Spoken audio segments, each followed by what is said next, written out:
The reason why I hate this show is because it represents the audience's willingness to accept subpar mediocre shows, and I hate it literally just to hate it because people are willing to defend this garbage. But the TLDR is, if you're wondering what happened in episode 3, you don't need to because you don't need to watch it. The vampire lolly has no personality, which is no surprise to me. The character doesn't change. We get some more edgy dialogue with no nuances to it. They don't develop, they don't change. Any other character besides the main character and the vampire lolly doesn't get any attention. No character gets any other development. All the other characters are still cliched archetypes.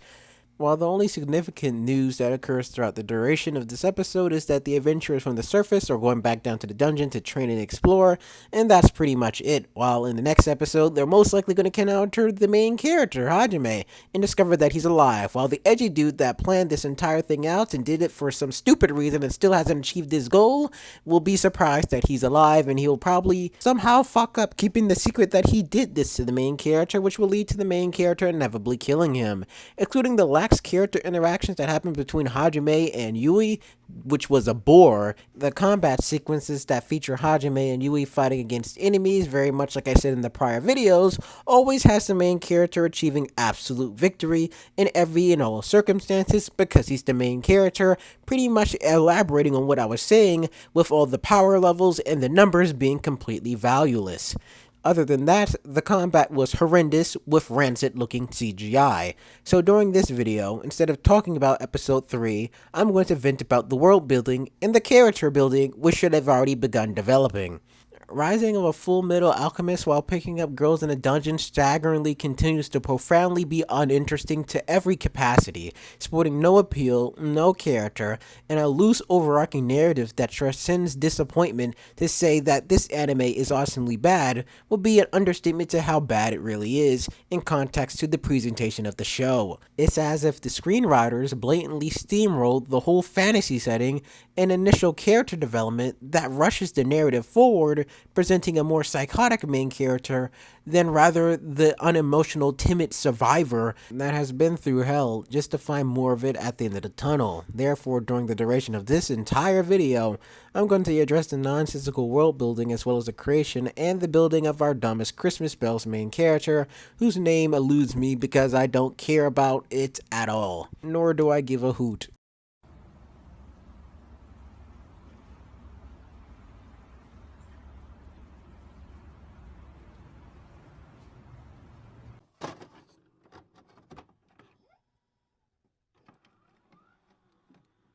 Ultimately, though I haven't watched the entirety of this show nor absorbed any of its content outside of the anime, and everything I'm about to say in this video is only things I can assume, but most likely will happen throughout the course of the anime considering how cliche it is, this brings into evaluation what is cliche. A cliche is a term coined which describes a character archetype, which an author imprints previous ideas and expressions another author used in their work to get across to the point or an idea.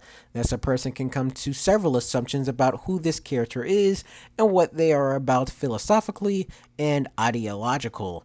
This is because the purpose of the character is to be an experience someone would have had replicating a figment of reality in fictional work, thereby making that said character quote-unquote relatable. The short version of it is anime, like, no matter how long I look at it, it's your guys' fault I'm not popular. My teen romantic comedy snafu, Hagane, I don't have many friends, Hayoka, Love Shinobi and Other Delusions, fundamentally work as anime because they are character studies that relate to you, the viewer, producing emotions in situations that would be common to another individual, being over the top for entertainment purposes, and the relationships each character has, because these characters make logical and illogical sense to us, reflecting our sense of reality onto them. Arifureta's problem is that the show is indifferent and doesn't go the extra mile to make itself more believable, and that's why the show is a walking, heaping pile of trash of cliches, where the viewer is supposed to believe the idea that everything the show presents is somehow plausible. The writer threw a bunch of fucking numbers on the screen and expected it to mean something, but doesn't give it intrinsically any meaning whatsoever. For example, What the fuck is a synergist? And how does the main character's ability and attributes ultimately translate to what he's capable of on screen? The show constantly shows us he has HP and a strength level, but we don't see the limitations of his abilities because they seem to be limitless. The main character can survive getting his arm torn off. The main character can fight a giant scorpion monster. The main character can fight a horde of enemies, but somehow these numbers don't correlate to what he's ultimately capable of. Are these enemies weaker than him? I don't know. The story doesn't tell you. We're just supposed to assume because he's the main character, I mean Jesus-kun, he's automatically able to do it. This is not a problem with the fantasy world. This is not a problem with the monsters. This is at the fault of the goddamn characters. They're all just so stupid from my point of view, and they aren't horrible or intolerable just as of yet. But they are enough to make you really think that these people are really fucked in the head, because these things and traits are instead forced so that the story can finally story. And of course, this inevitably leads into more questions. For example, in the beginning of the story, yes, it's plausible for the main character to eat the wolves in episode 1, but as the story initially continues on, the story goes on to ill-definedly explain that the main character goes on to eat a variety of monsters. Don't you think that would, I don't know, fucking kill him? But the story neglects to even answer this question or form a hypothesis of why he can do this. And this evolves into a different question when Yui, the vampire girl, inevitably starts sucking his blood. And it refers to it as tasty and pure-blooded. Even though he's eating monster meat, don't you think his blood would be, I don't know, contaminated? Apparently not. But instead of completely being flabbergasted by that revelation, be more upset by the fact that there is no consequences for eating monster meat. The main character doesn't lose his sanity, he doesn't have a deteriorating body, he doesn't transform into a werewolf or an ogre or some type of monster. He's just willfully eating this monster meat and monster organs, and he's perfectly fine and in perfect health. He's not sick, he doesn't get, the diarrheas or the runs, or he doesn't take big shits or anything like that. He just keeps on eating, he just keeps on going. There's no problem, no consequences, everyone. Sounds like Jesus come to me. But in all seriousness, as human beings, there isn't much that separates us from one another. We're all human. And some of us are male and female, while some of us believe there are Apache helicopters with a guided missile targeting system, just like the ones I fired into your mom. Whacked. But in all seriousness, for real this time, the only thing that separates human beings from one another is our opinions, belief, and our skill sets. And for a slice of life anime to make the viewer believe these characters exist in a universe akin to our own is fairly simple, while series like Berserk and The Witcher have to do a lot of legwork to make the viewer and reader believe these worlds and characters can exist and reside in these worlds, with its characterization of its central characters and settings always staying true. The Witchers that hunt monsters in the Witcher universe are a direct result of the world being overrun by monsters. Similar to the books as it is in the video games, the Witcher world is overrun by monsters. So a coven of witches got together and said, no one wants these orphan kids, so we're going to take them, do a bunch of horrible experiments on them, and then we're going to train them to fight monsters, teach them magic, and most importantly, train them to kill monsters, and sell them to the highest bidder. When they didn't have sex with them, if you read the books. But another example is Guts from Berserk. Guts is a direct result of the brutal, savage nature of the Berserk world. It's not falsely fabricated. The writer doesn't use a scenario or a instigating plotline that says, I want my character to be dark and edgy, but simultaneously compassionate, so I'm going to set up the scenario where something horrible will happen to him, and he meets a cute girl and he's going to have a happily ever after with that said girl. No, before the events of Berserk and during the events of Berserk, the world was always this savage, brutal place to initially live in. Arifureta, Rising of the Shield Hero, and Goblin Slayer are direct results of these three authors not coherently translating or understanding the setting around them which they created, and based their stories around single ideas than what it coherently means to the larger story at hand, characters, and world as they initially progress. Then, basing a narrative around the idea posed from the existence of that said world, and how the characters or person would respond to its existence and living in that existing world. Broken down into simpler, watered-down terms of thinking, the question is, Why does this character do what they do and act like the way they do? Goblin Slayer presents the idea that goblins are an astronomical threat to humanity, as they reproduce like gnats in a trash can and are deadly effective in combat, especially with the large multiplying numbers and their capacity to learn new abilities. In episode 1, a gaggle of female adventurers get raped and butchered, and their savior, Jesus-kun, arrives to save the day and win the hearts of all the females because he's Jesus. By episode 12, Jesus-kun has become an unstoppable death machine, has a harem of women that desperately want to become his plaything, they'll fuck their brains out and impregnate them. And of course, Jesus-kun is an inconquerable hero that can do anything and all things and won't be stopped. This is also the world where goblins rape women and force them to initially have their babies and reproduce over and over and over again, and when their bodies become unoperable, they throw them away. This is also the said world that throws women on the front lines of the battlefield and overglorify them sexually. Does that make sense? Does that make sense to anybody? I mean, I'm all for some fan service every now and again, but does that make logical sense to anyone? Instead of protecting the one thing these creatures need to ultimately reproduce, we're gonna throw them in the front line of the battlefields and the politicians don't give a damn because they're all evil and corrupt?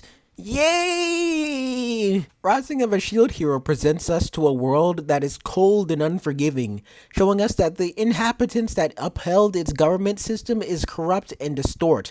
When a woman accuses Jesus-kun of rape because she's a part of a cult that believes he's somehow a demon, while in addition to the horrible circumstance he's in, Jesus-kun, assumably being the weakest hero in the entire series, which is counterproductive to the truth because he's the most overpowered character that ever existed in the land, has power and levels that are completely irrelevant to the foe that he's facing because he has Ex Machina anger plot device that allow him to be victorious in any conflict. By the end of the anime's first season, Jesus-kun has a harem of women who wants to fuck his brains out, and oh yeah, of course he's Jesus-kun. Therefore, he's an indestructible death machine that has no challenger. Can't you see the trend here? Rising of a Full Metal Alchemist while picking up girls in a dungeon shares a commonality with these two shows in the fact that their introductory story arcs are completely polar opposites and what the show will ultimately devolve into, which is Jesus-kun male fantasy protagonist and a harem of women that wants to fuck his brains out. Arifureta presents the viewer to a world where demons are annihilating the human race, and the main villain of the story currently at this moment is salty right now because he couldn't deep dick his 2-incher into the guardian angel archetype TV trope number 3428, which will, by extension, according to the Wikipedia page, lead into a battle where a gaggle of characters will die, which explains why they don't have much character development, to be completely honest, according to the Wikipedia page, of course, and everyone not important to the inner circle of the main character's harm will, of course, not die.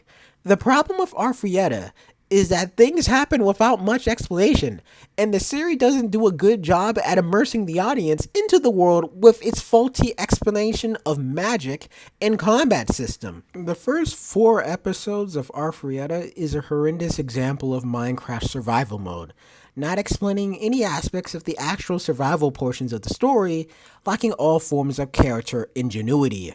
How did the main character get a gun? He pulled it out of his ass. How did the main character get a railgun? He pulled it out of his ass. How did the main character learn to build a gun despite not having any prior knowledge? He pulled it out of his ass. How did the main character eat monster food and gain the power from it? Because the writer says he could. How does magic work? The writer pulls it out of his ass. Why does the vampire lolly that's 300 years old barely have a personality? Because the writer wrote it down. So it is. Why does the main character survive all the bullshit without a problem? Because the writer wrote it down, so it is. Now, granted, I haven't seen the entirety of this anime, and there might be explanations as the story initially continues on.